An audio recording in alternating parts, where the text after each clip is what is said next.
Blockchain Coltrane y yo somos cofundadores del Club Cripto Cristiano.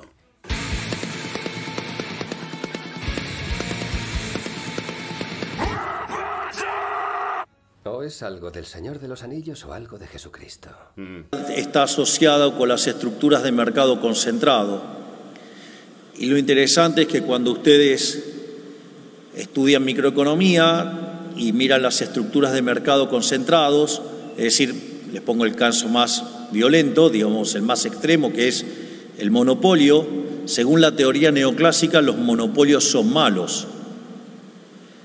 Y ahí aparecen dos preguntas, porque cuando ustedes miran en el 1800 la cantidad de gente que vivía en la extrema pobreza, es decir, con menos de $1 diario, era más del 95% de la población.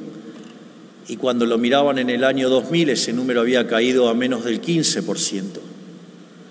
Entonces, y además los niveles de vida se habían multiplicado fenomenalmente. Entonces la pregunta es, ¿cómo puede ser algo que ha sido tan virtuoso para la humanidad en términos de bienestar y en términos de caída de pobreza, algo tan maravilloso como podía ser que la teoría económica, supuestamente la buena teoría económica, decía que eso era malo? Esa situación me perturbó muchísimo y eso me terminó llevando a algo maravilloso, que fue encontrarme con un artículo de Murray Newton Rothbard que se llama Monopolio y Competencia. Yo recuerdo que cuando recibí ese artículo, un artículo de 140 hojas, salí a almorzar en el trabajo y nada, me extendí y luego de 3 horas, cuando terminé de leer el artículo, dije: todo lo que enseñé de estructura de mercado durante los últimos 25 años está mal. Y ahí me convertí a la escuela austríaca. Es muy interesante lo que señala Rothbard en ese artículo, porque lo primero que uno tiene que considerar es que el planteo de la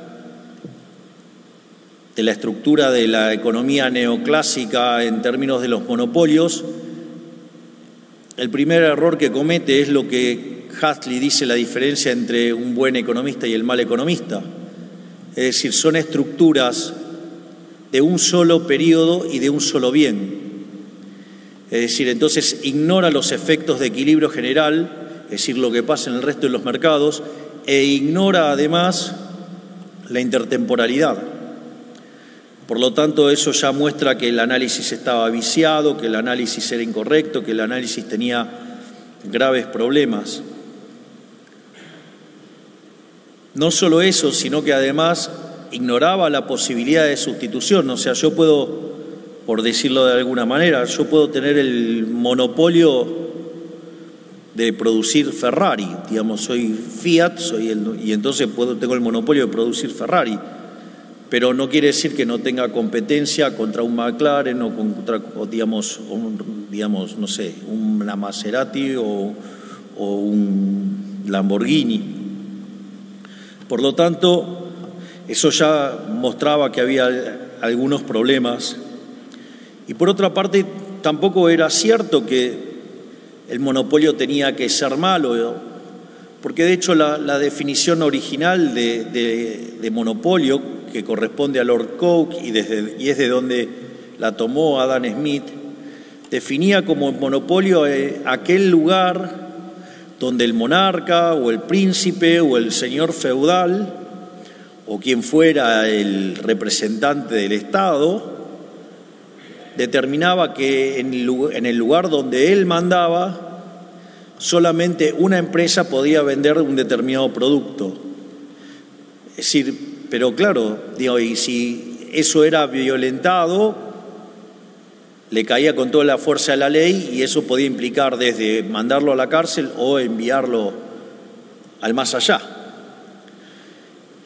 En ese contexto, lo que resultó claro es que entonces el monopolio es malo cuando es un monopolio impuesto por el Estado, no cuando hay un solo oferente. Cuando hay un solo oferente, de hecho lo dice el propio Mises, enójense con el resto de los empresarios que no están ofreciendo el producto, no con el único que está ofreciéndolo. Y esto siempre lo suelo ejemplificar con un caso donde supongamos que tengo una situación donde tengo 10 empresas que están ofreciendo teléfonos celulares. Y ahora aparece una empresa que genera un nuevo celular que es de mejor calidad a un mejor precio. Naturalmente, las 9 empresas restantes van a quebrar. Y eso no tiene nada de malo, es propio de la dinámica del capitalismo. Es decir, las quiebras son parte del capitalismo, son parte del proceso. Aparece alguien que es más eficiente y va a la quiebra. Y en ese sentido, digamos, se produce una enorme ganancia de bienestar, porque ahora ustedes tienen un mejor teléfono que es de mejor calidad, además pagaron menos dinero por eso y ese dinero que se ahorraron ahora lo pueden usar en otras cosas.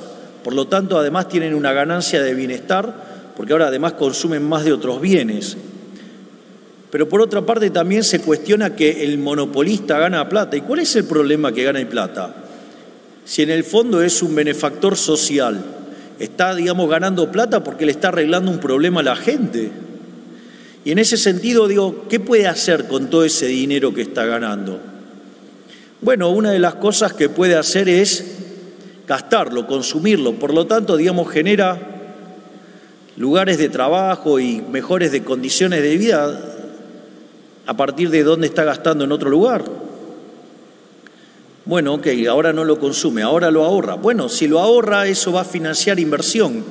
Entonces va a generar que se creen nuevos puestos de trabajo en otros lugares de la economía y que permita, digamos, que siga creciendo la economía. Por lo tanto, de vuelta le está haciendo bien a todo el mundo. La otra es que reinvierta en su propia empresa, pero si reinvierte en su propia empresa va a incrementar todavía más la oferta. Por lo tanto, digamos, van a tener que ofrecer todavía bienes de mejor calidad y de mejor precio, superándose a sí mismo. Y finalmente, digamos, supongamos que es un tirano y que le quiere arruinar la vida a la gente, entonces no va a hacer nada de eso y va a agarrar todo ese dinero que ganó y lo va a hundir en la tierra. Bueno, achica la cantidad de dinero dentro de la economía, los precios, el nivel de precio más bajo y reparte bienestar para todos con precios más bajos. En definitiva, cuando el monopolio surge de estas características, sería incorrecto tildarlo de monopolio o ir a buscar el problema de las no convexidades. Pero ese problema en economía está porque después del daño enorme que